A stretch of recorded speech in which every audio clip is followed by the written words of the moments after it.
Karon sa video ko po ngayon mga kanyaman, hindi po tayo magluluto, bagkus magtatanim po tayo ng malunggay at ng kamoteng gapang o yung pong kamuting gumagapang po ang tawag doon, sweet potato po. Ayan po yung mga kanyaman na tingnan po, nakakuha po kasi ako ng talbos-talbos dyan sa kapitbahay ko na maritas din po.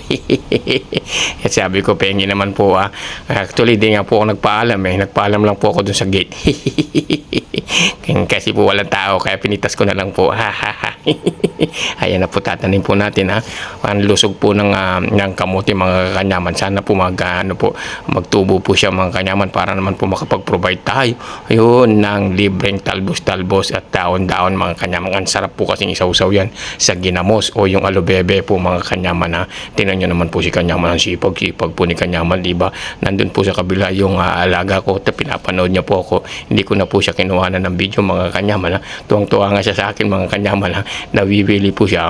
Tingnan nyo naman, nakatanim na po ako ng ilang puno mga kanyaman at binakuran ko ng malunggay, yung pinutol kong malunggay mga kanyaman para hindi naman po sagasahan ng sasakyan kasi nasa tabing kalsada po yan mga kanyaman. Ayan po,